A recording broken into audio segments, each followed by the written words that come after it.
Thanks all for being here. My name is Andrew. I lead strategy here at Knapsack, and I'm excited to walk you through an overview of our platform, how we approach the design system space, but also really helping teams evolve the way that they build digital products. And we'll talk more about what that means. Knapsack primarily works with fairly large enterprises, category leaders across all sorts of industries. And the common thread is, these teams have experienced pain with their digital production. And most of them have a design system or have tried a design system. There's a lot of, lessons learned and a lot of restarting or evolving. But our goal is to come in and help teams accelerate and de-risk how they deliver major digital initiatives.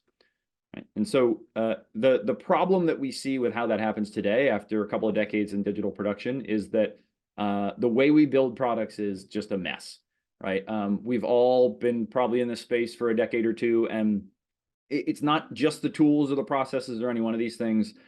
Some of the legacy concepts we've carried over from print design, but ultimately it's really chaotic to get a thing out the door. And what we intend to make isn't often what we end up seeing when we get to QA. It's chaos, right? And this is really what we set out to solve, is to try and make it easier to connect design and code, really so that teams have clarity, right? Those things that happen in QA when we didn't realize the code would look like that and not like the comp, we can have those moments really, really early. We can have the alignment we need to ship faster. And this shows up in a lot of ways. It'll show up as better design system docs, sure. It'll show up as an easier way to manage your design system and distribute it. But it's also ultimately going to show up as accelerating product delivery. We see a lot of teams that start to find they can do less high fidelity, high effort design work because they can get all aligned around, hey, this is what it's going to look like with what we already have. Let's work together to ship the product fast. So we'll show you how we do that here, while also giving you awesome docs and token management tools. So what does Knapsack do? This list on the left are sort of the unified capabilities that we find to be critical to avoiding that chaos at scale.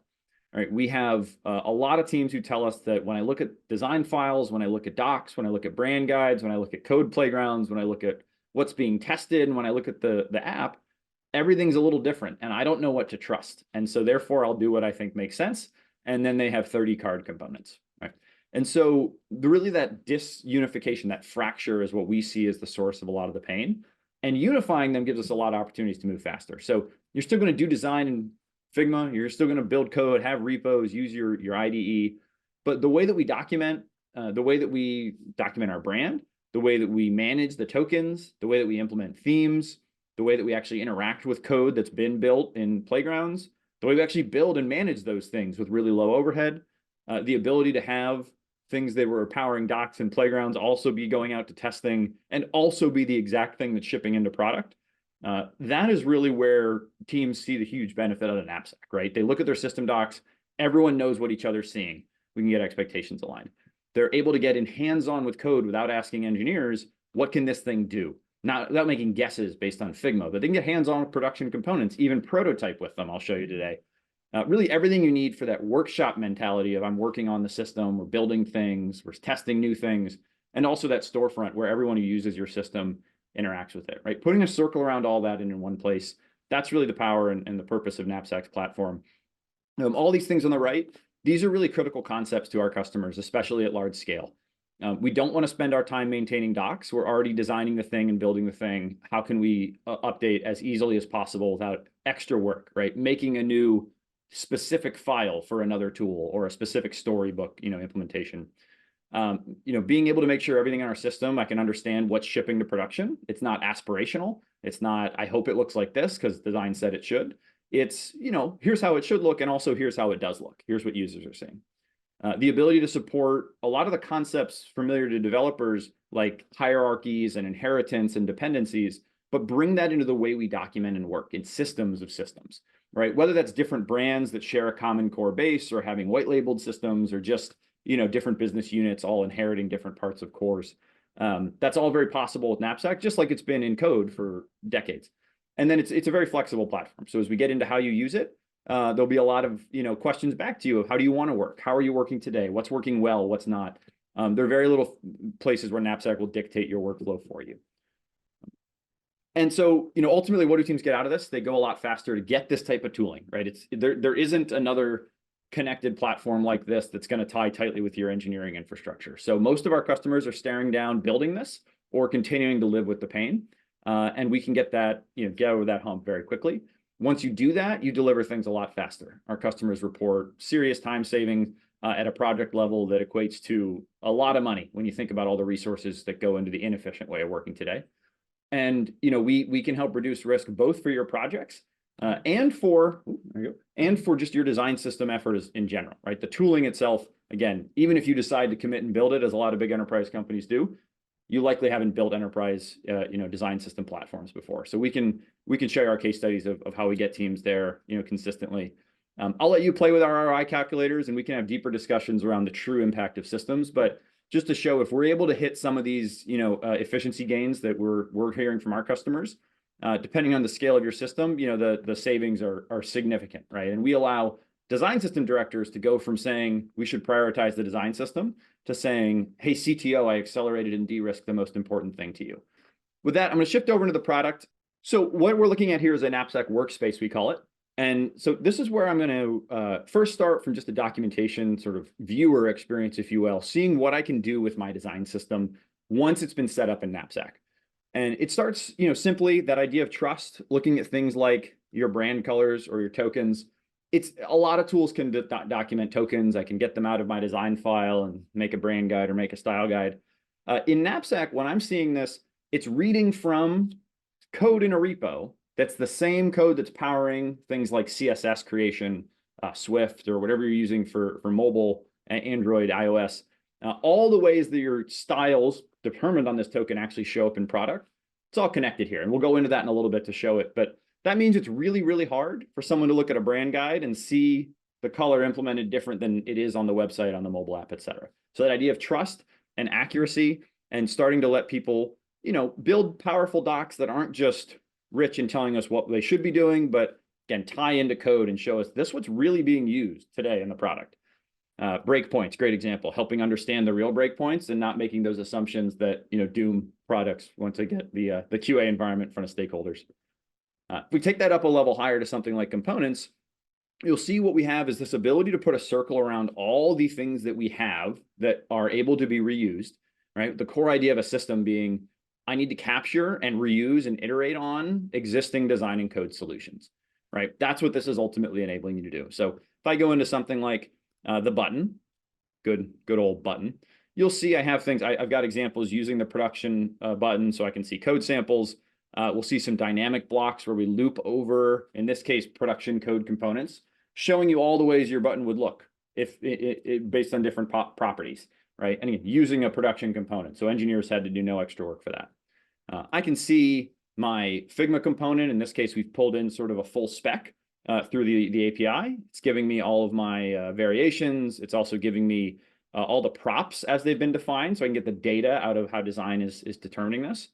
And then I also have the ability to connect code, and we'll get into how this works, but you're deploying this out of your environment. So actually, every time you ship a design system update, you ship updates to your design system doc site as well. And so these playgrounds where I can manipulate and interact with the buttons, I'll get into higher order elements here.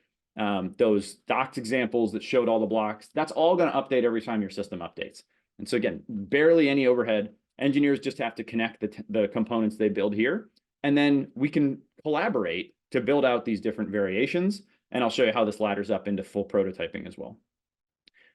It's also really important to know, this is our new Figma integration launched a few weeks ago, and this ability to pull out data is so powerful. We can actually start to compare, here's how this button looks in React. Here's how the corresponding variants look in Figma. Here are the props. We can see the props actually aren't all the same. And like, hey, URL string, that's not a prop in Figma. That makes sense. But we can start to say, are we actually aligned on how this thing's working? We're not right now, but actually we've indicated that, right? Design says it needs update, React's ready. That means hopefully, instead of getting to QA and everyone saying, whoa, you didn't make the button right, we have a moment maybe at handoff when we're looking at breaking down a comp, or better yet, at design planning to say, hey, what's it gonna look like if we use the components that we have built and tested and are ready, right? So just having that ability to see that earlier, not once we've spent all the time to implement it and then have to redo it, that becomes so powerful in helping teams ship faster. And again, we're going to get into how this can help you really, really speed up going from an idea to intent coming out of design to actually realizing that intent in code very quickly. And that's our whole goal, right? How do we help you go from design to code faster? Whether that means faster iterations or fewer iterations, that's what we want to let you do. And so let's take this a little further. Let's start to show what we can do as we build up our system. Here, I'll go to the card. We're going through everyone's laundry list of favorite components. We got the button, we got the card. And if I go into, so similar here, you'll see examples using the real component. You can see that code. I can show you webinars on our YouTube channel where we turn this into real working apps.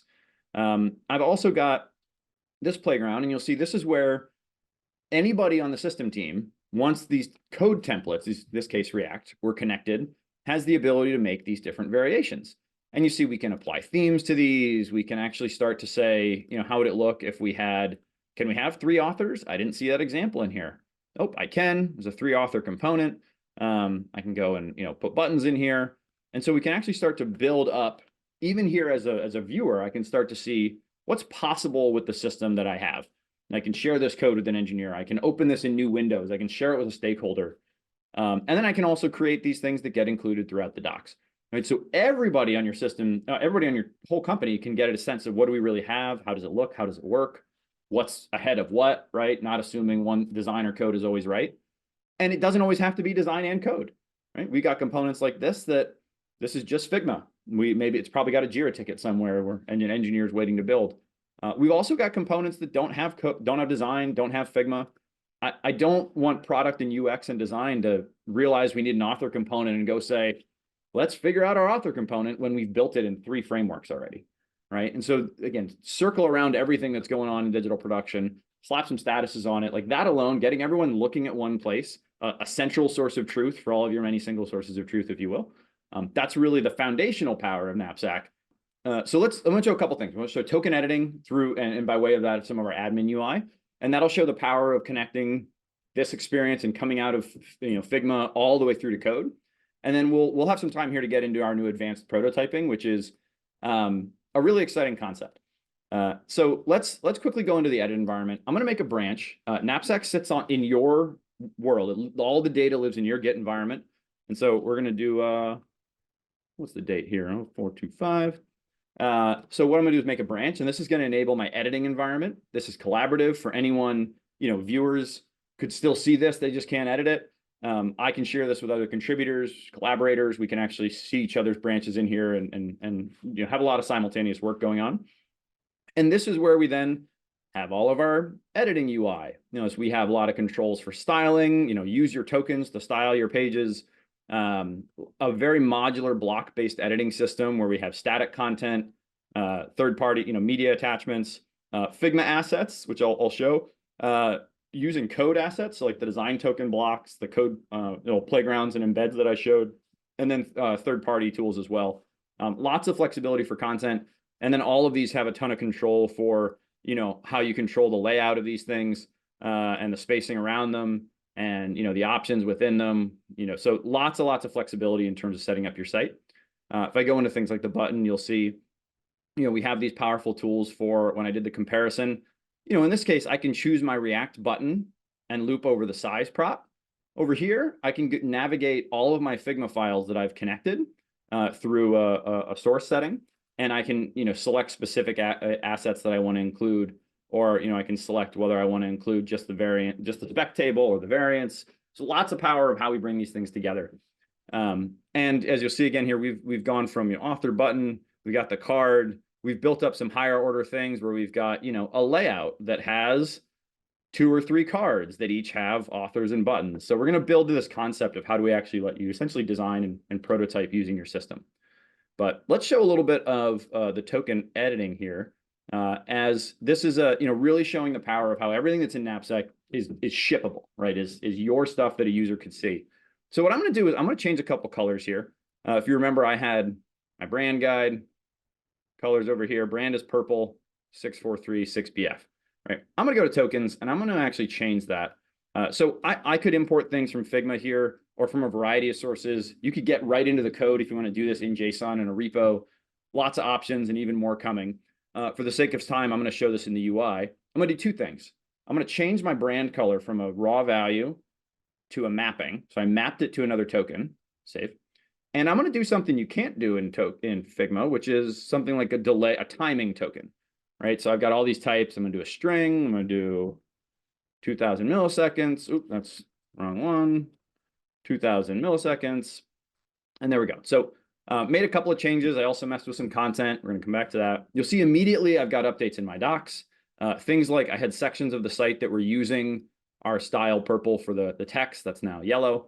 And now what I can do is kick off an editing workflow, approval workflow. There's a lot of options. Again, very flexible from a permissions and who does what when. What do you do in Knapsack UI? What do you do in Git? What do you do in Figma? A lot of options there. I'm going to choose one that shows sort of a middle of the road. So this is going to raise something for review. It's actually going to raise a pull request and content. You should have really good release notes and review notes. I do not for the demo. And so what this will do is this will then flag that this branch is ready for review. And again, a lot of workflows. This could be reviewed in the web. I want to click into Git to show you under the hood what's happening here. What this is showing is this is under the hood what came in, kind of the guts of our CMS. I made two files really change. One was, this is just, I messed around with the spacing and the size of that one block. Literally the configuration of your content, data you control. Also, this is our token source file. And I changed our primary color from that hex code to a reference, and I added a new transition timing token. Now, because this is a real environment that was already set up to ship code, just like your engineers have today, what I did was the work that an engineer would do to modify tokens. Now that it's here, if it gets merged or published, again, in Knapsack or in Git, it would kick off a build that would go through a CI workflow. It would probably ship NPM packages, depending on how you have that work. So it's all tied together, right? If you wanted, a brand manager could change the color and then tap an engineer on the shoulder and say, please bump your package versions. We've released a new color. Now, they probably won't because you have different gates and permissions, but the connections are there. So same is true of all the components we showed. Everything within Knapsack is, really is a production component, whether it lives in the same repo as Knapsack or we're pulling it in as a package the same way your end products would. You are seeing production components that your engineers would see. And you can build things, right? So we've had some capabilities here for a while to assemble these demos that we've built, put the button in the card, et cetera. So we're about to release some features that make this even more flexible, right? And so what I'm going to do is I'm going to go into a template here, and I'm going to actually build up a page from scratch really quick. And so I do have some pre-built examples that I'll start with. Let me throw a few of these in here just to show you. That's not it. It's the header. I've got a layout. I will choose my 3-column layout, and I've got a footer. And you see, I have a couple of themes here. I don't think this is accessible, so I'll stay in light. I can open this in a new window. We're building that, but I can open that in another screen in a new window and test the responsiveness. I can look at the code here. We even have videos where we show launching a React app using this. So lots of flexibility.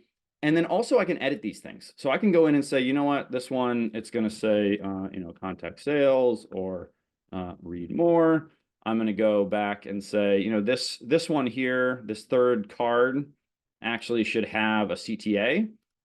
So I'm just going to drill into that and say, you know what, that's supposed to have a button in there. I'm an anarchist, so I'm going to make it a secondary button, even though there's nothing else, right? Maybe I don't want 2 Brennas, so I'm going to make that a role. So a lot of flexibility. I can go to my footer and say, you know what, no one uses Dribbble right now, so we're going to remove Facebook and Dribbble from our footer, right? So all this flexibility that you have to actually see what could I do with what I have. Really excited about this, right? And we're building towards a future where I can make it in Figma with components and see it with my corresponding components. Not generating your code, showing you what do you think to look like in Figma will really look if you use the components you have today, right? Getting people hands-on, basing our expectations in what we have and what users will see, and then figuring out what we really need to work on. That's the power of Knapsack. So appreciate you all attending. Thank you very much. You can reach out to us at hello@. You can find us on social. You can email me at andrew@knapsack.cloud. We're hard to miss, so don't be a stranger.